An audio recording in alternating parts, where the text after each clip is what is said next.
Before I retired, about 10 years before I retired, I decided that I wanted to start doing something that I'd be interested in after I retired, should I live and be able to do it.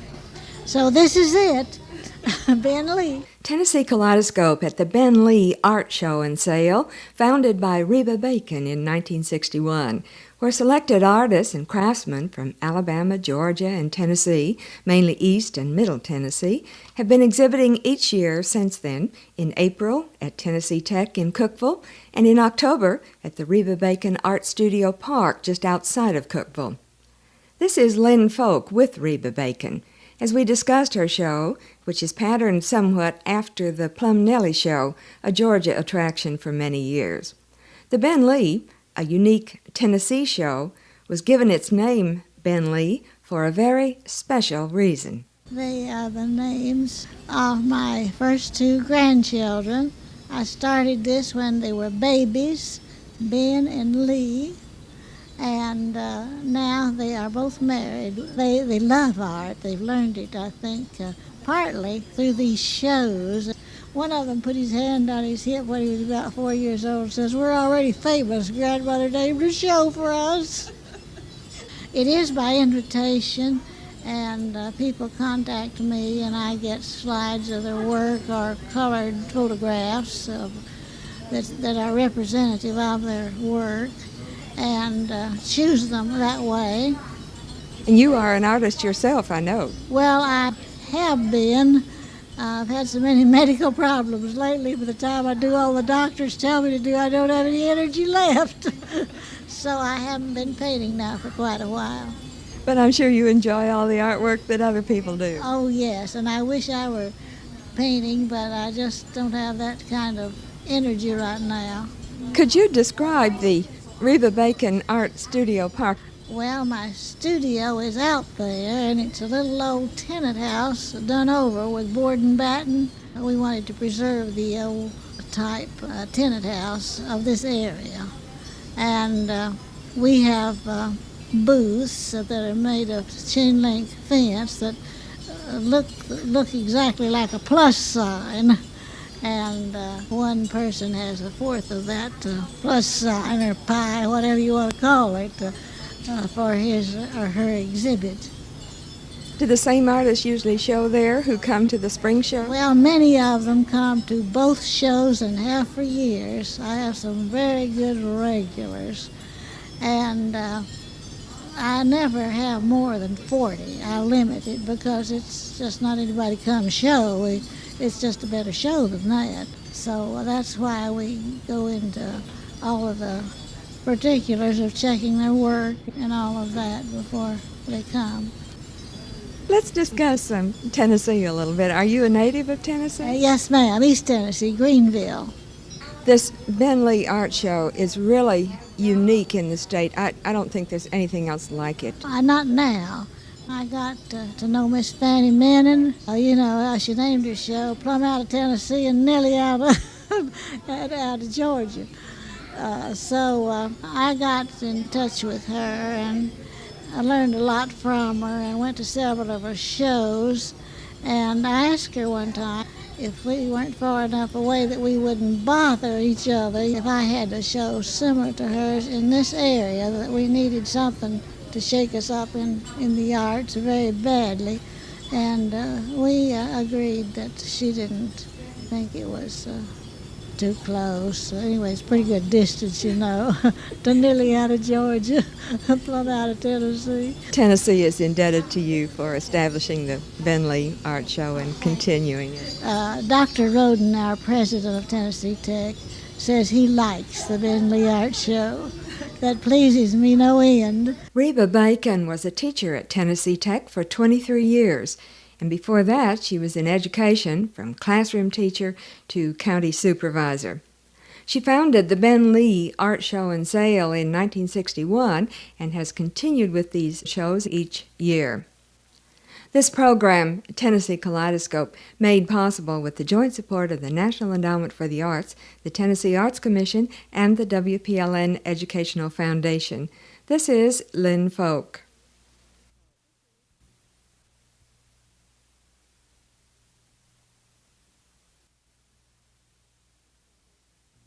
Children love it. They think that the watermelon must have come from Mars or something. They get really excited and scream and shriek when the watermelon comes in. There is a 5-foot watermelon in the dance, and we bounce on it and roll over it and hide behind it and do everything imaginable with it.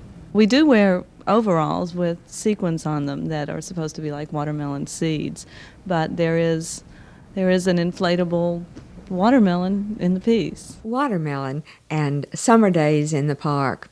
In this instance, Watermelon is a dance, choreographed by Robert Small to the music of Leo Kottke and performed by Sidewalk Dance Theater, a modern dance company formed in Knoxville about 8 years ago by Annie Genung.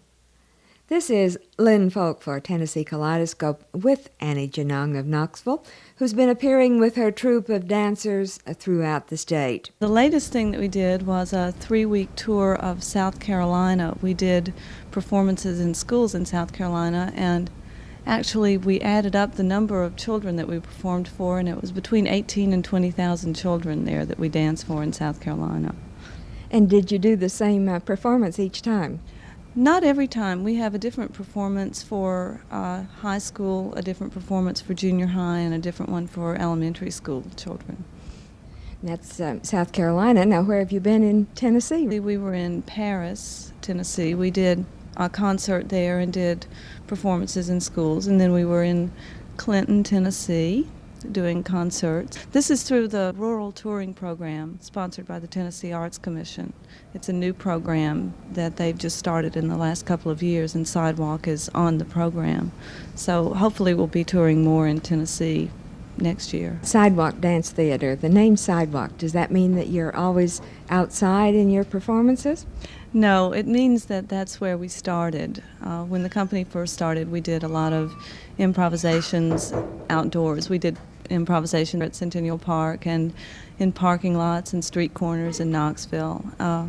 Now we rarely do performances outside. We most often do them in regular theater sort of settings. Are your dances improvisational or choreographed numbers? The dances that we do out of doors are oftentimes improvised, not always. But when we perform in theaters, the dances are always choreographed. And you are director and founder of Sidewalk Dance Theater. When did you start? 1976. What are some of the other things that you're involved in? I do teaching. I'm going to be doing a little bit of teaching for the Knoxville Arts Council. Primarily what I do is work with Sidewalk Dance Theater. Tell me a little of your background in dance. Most of my background was through college. I majored in dance at Mary Washington College in Virginia and got my bachelor's there, and then I got my master's in dance at UCLA right after that. I studied in numerous summer programs at the American Dance Festival when it was at Connecticut College, Jacob's Pillow, the American University Dance Festival. And then I've studied in New York some in the summertime. Have you always wanted to be a dancer? No. There was a brief time when I decided I wanted to be a majorette more. But I started dancing very young and then took some time off, as I said, to be a majorette, and then started dancing again when I went to college and decided that was what I wanted to do. Annie Genung, founder and director of Knoxville's Sidewalk Dance Theater, is also an instructor for the Nashville Institute for the Arts. This program, Tennessee Kaleidoscope, made possible with the joint support of the National Endowment for the Arts and the Tennessee Arts Commission. This is Lynn Folk.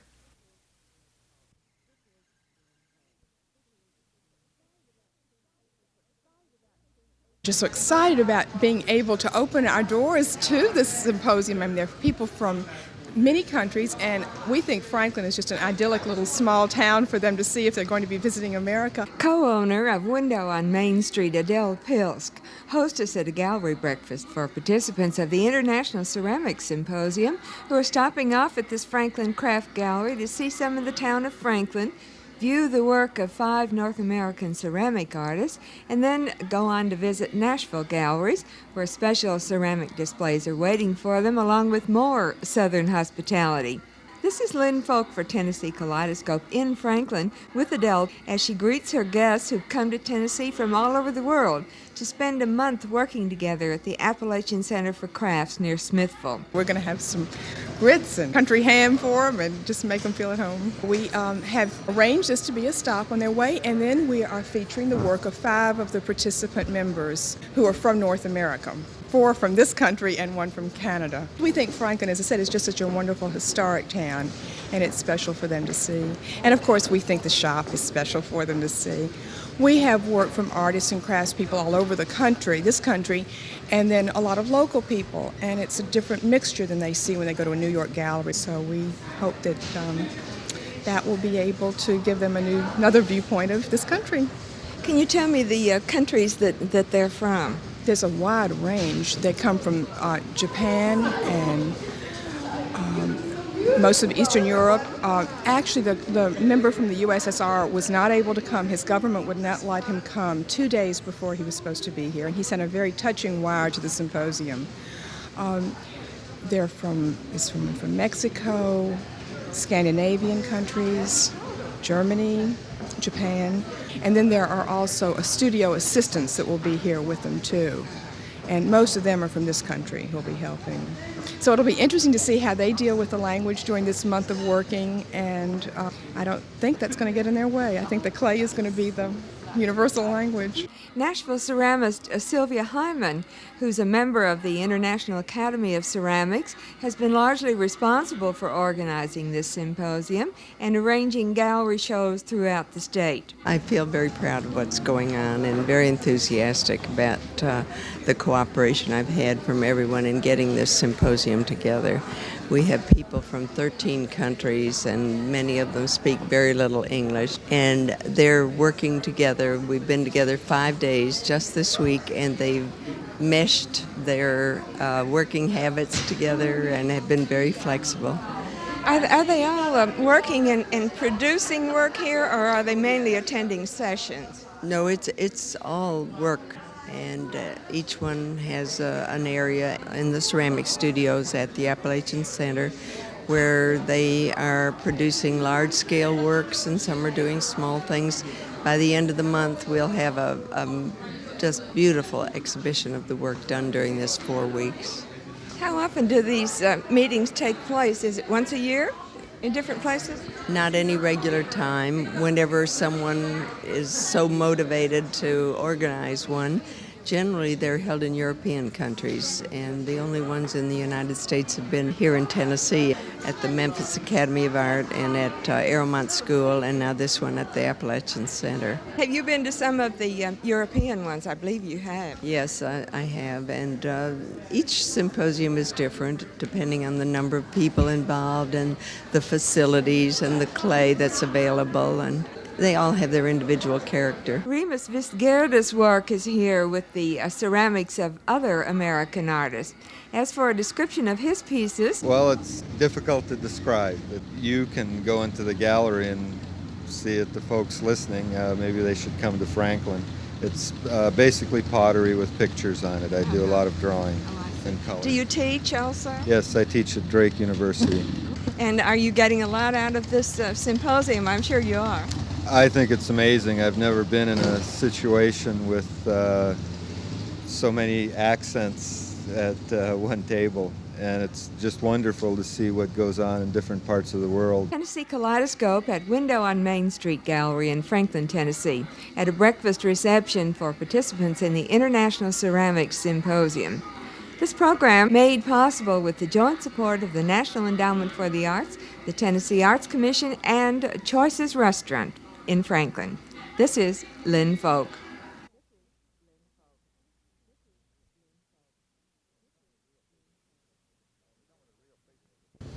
Some of the real features of the building have been covered up with the brick, mortar, plaster, wood, whatever. Once we got into it, the original features were still here. About the only thing we had to do was put on the cosmetics. The oldest building in Dyersburg, Tennessee has been restored. It's occupied, and it has regained its once proud position across from the courthouse square. This is Lynn Folk for Tennessee Kaleidoscope on a windy day at the corner of Main Street and East Court in Dyersburg, with Roy Chandler representing the owners of this Victorian building. It's a very handsome two-story brick structure of the 1880s, which has been lovingly and carefully restored, revealing the beauty of its facade of iron and glass, where the fairly ornate iron piers with classical detailing reach up to an overhanging tile roof supported by console brackets. It has a stately appearance here on the corner, and it's truly in command of the scene, now that it's been set free from years of cover-up. The steel you see in front is the original structure that was put in when the building was built. At the time we bought it, we did not know whether the original was there or not. That was our main concern, trying to duplicate the front of the building. But once we tore down the plaster and the tin and this and that, we found, the original was there. All we had to do was just sandblast it and more or less redo it. We was glad to see that because that's going to be a project in itself. Tell me where we are here in Dyersburg. Where we're on the corner of Main Street and East Court. Well, this particular building was started in 1882 and completed in 1886. And I think it was the original Lot 4 on the town plat. It was one of the first brick buildings erected in Dyersburg for the Bank of Dyersburg. It was built for a bank, but since then numerous businesses, lawyers, doctors, dentists, insurance, and whatever has been located here. And when was it restored? We bought the building in 1982. We immediately hired an architectural engineer to find out exactly what we had. They told us the building was structurally sound, wasn't in danger of collapsing or anything of that nature. We started actual construction in 1983, and this is what we've come up with so far. You say we. Well, I'm with K.W. Rogers Farms and Realties. King Rogers III and Robert Rogers in Memphis, they're the one that actually owns the building. And I'm more or less up here seeing that it gets done and whatever needs to be done. Is it completed now? The ground floor is completed and leased. The second floor will be completed approximately 2 weeks from now, with the lease already been signed and ready to move in. Before we started talking, you showed me that you had kept a pictorial record of everything that's been done to the building. We kept a running photo album, more or less, of at the time we bought the building. We took pictures before we started, all the way down the line, up until we got a complete file now of the pictures after it's been completed, inside and out. Is this one of the oldest buildings? You said, I think it was one of the first brick buildings in Dyersburg. Is it one of the oldest buildings, too? It is one of the oldest buildings, yes. Do you have other buildings here where you have done reconstruction work? This is the only building I know of in town here that's been restored. We have more property here in town, but not of this nature here. And you can look around town at several stores that could, really be made into attractive buildings. Hopefully we may do some one day. We're proud of this building. We think it's an asset to downtown. It certainly looks better than the parking lot or what have you, and we're just proud of it. Roy Chandler of K.W. Rogers Farms and Realties talking about the newly restored Victorian building in the center of downtown Dyersburg. This program, Tennessee Kaleidoscope, made possible with the joint support of the National Endowment for the Arts, the Tennessee Arts Commission, the WPLN Educational Foundation, and Dale & Associates, Civil Engineers and Land Planners, Nashville. This is Lynn Folk.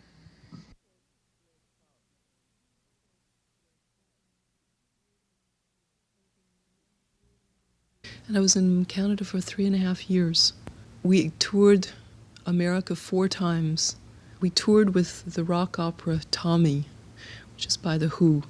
It was an enormously successful dance music collaboration.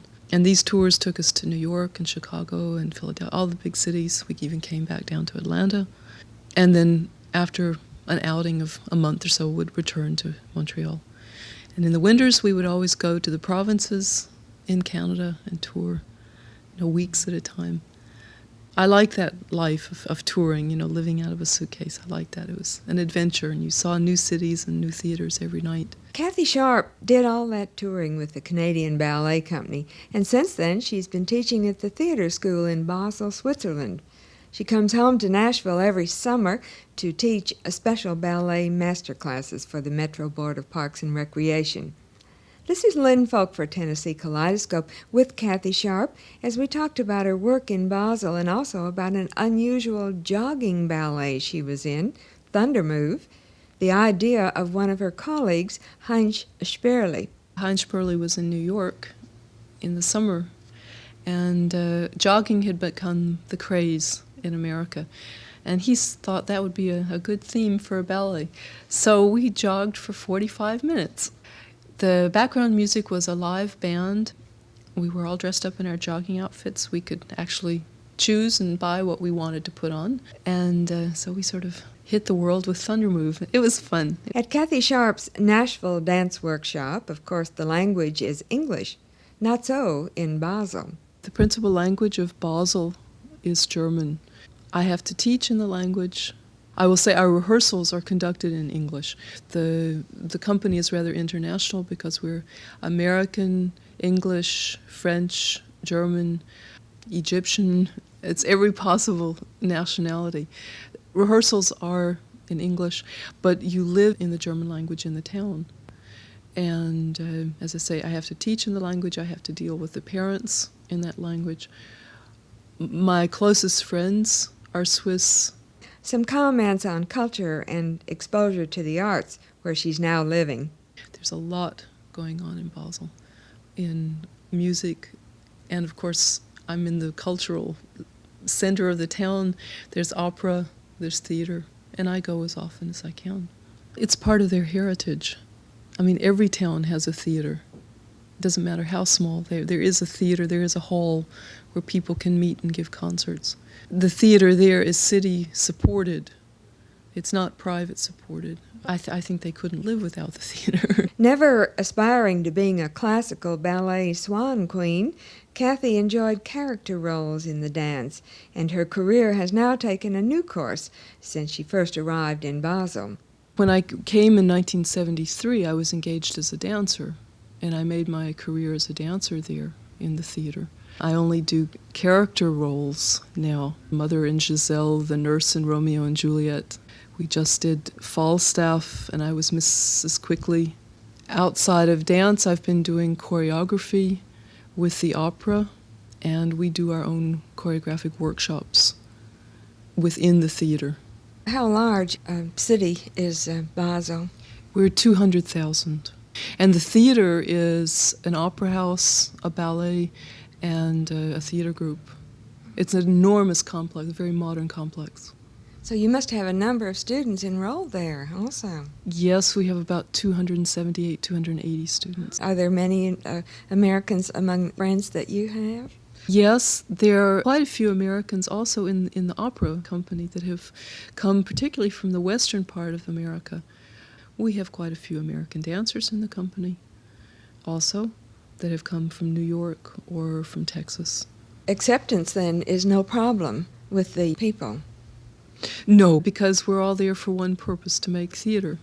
And as long as one tries to speak the language, to acclimate a little bit, to accept their ideas, to work with them, then they'll work with you.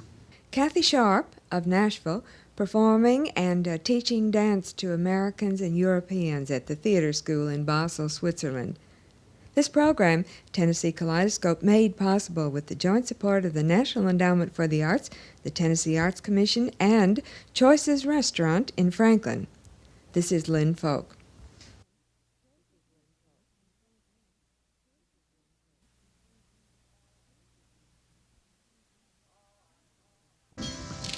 I wish I was in the land of cotton. Old times there are not forgotten. Look away, look away, look away, Dixieland.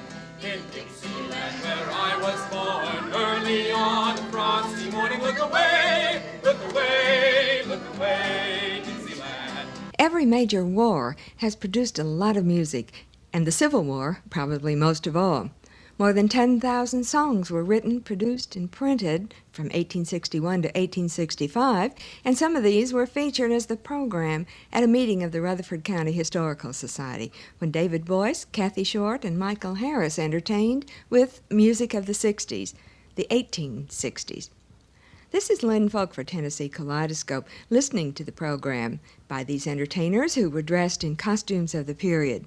Here's spokesman Michael Harris. The Civil War was not only known for its patriotic songs and fighting songs and marches, but it was also very popular for its ballads.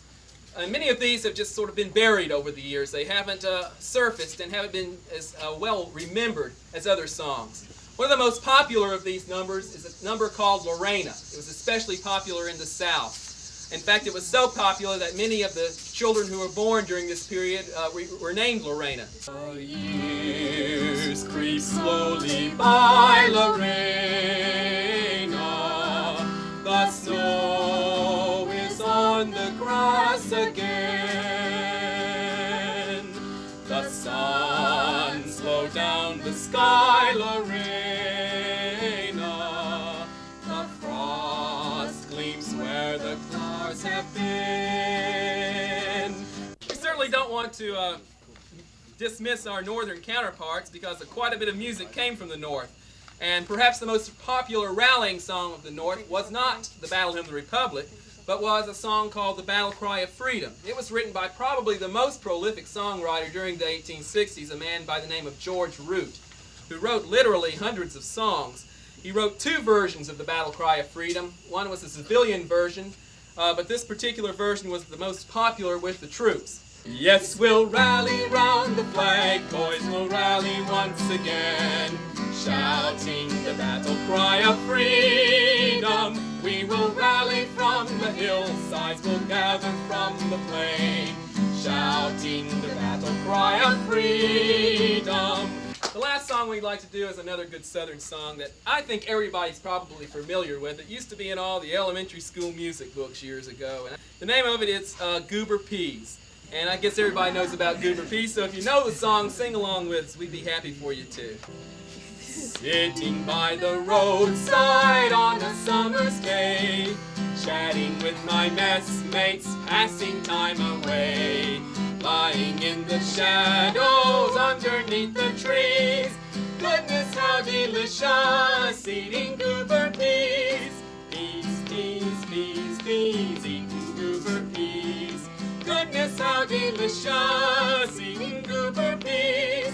I think my song has lasted almost long enough. The subject's interesting, but rhymes are mighty rough. I wish this war was over when free from rags and fleas. We'd kiss our wives and sweethearts and gobble goober peas. Peas, peas, peas, peas, eating goober peas. Goodness, how delicious eating goober peas. Thank you very much.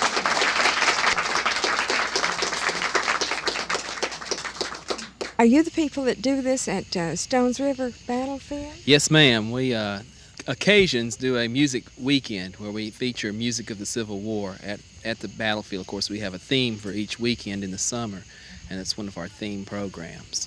Oh, and that's just in the summer, Cathy? From Memorial Day to Labor Day. And what do you do the rest of the time then when you're not singing and playing, David? Well, sometimes we do artillery demonstrations. We also do infantry demonstrations, Signal Corps and engineering demonstrations, camp life, hospitalization, and just quite a number of different entertaining aspects that we perform. David Boyce, Cathy Short, and Michael Harris, as they performed at an evening of Songs of the Civil War for the Rutherford County Historical Society. This program, Tennessee Kaleidoscope, made possible with the joint support of the National Endowment for the Arts, the Tennessee Arts Commission, and the WPLN Educational Foundation. This is Lynn Folk.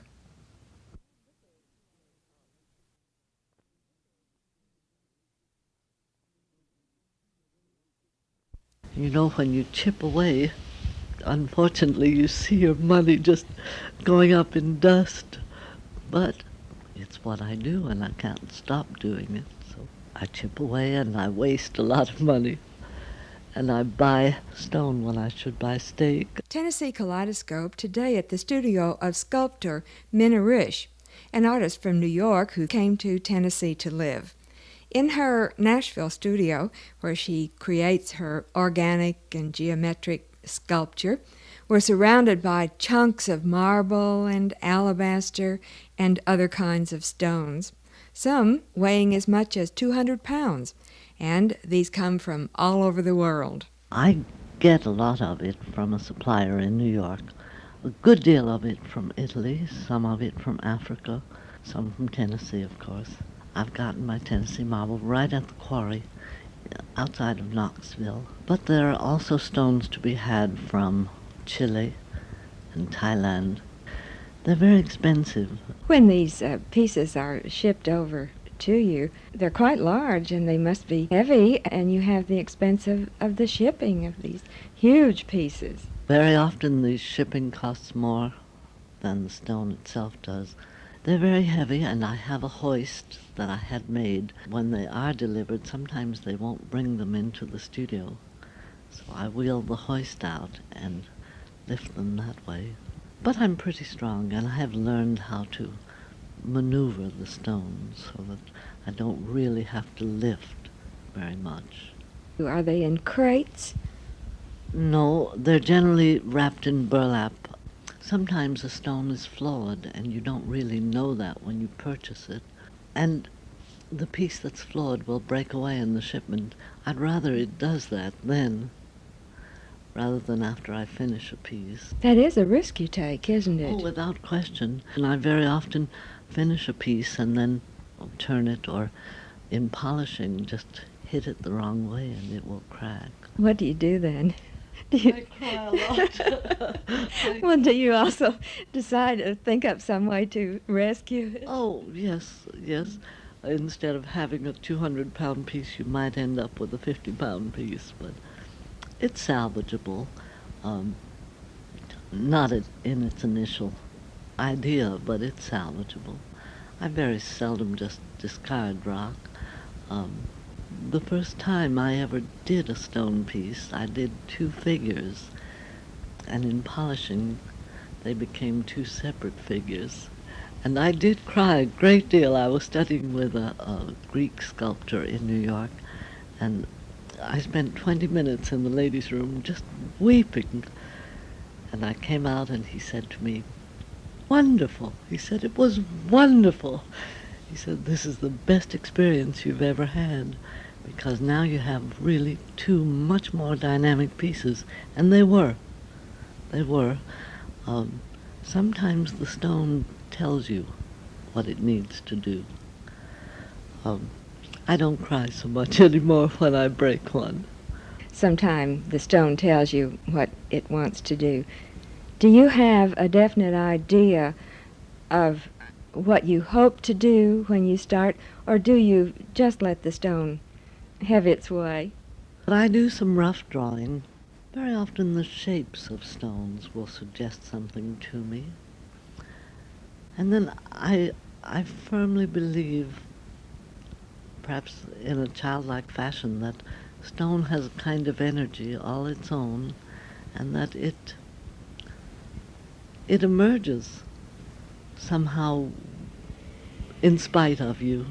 You were telling me a little earlier that you actually carry a file around with you. Wherever I go. Lots of women carry lipsticks in their purse and makeup. I don't. I carry files and rifflers, and sometimes even a piece of sandpaper. Nashville sculptor Minna Reich, whose work is in galleries in several states, and in Tennessee at Nashville's Cumberland Gallery, in Chicago at the Benjamin Beatty Gallery on Lakeshore Drive. Tennessee Kaleidoscope, made possible with the joint support of the National Endowment for the Arts, the Tennessee Arts Commission, and members of Associated Pathologists. This is Lynn Folk.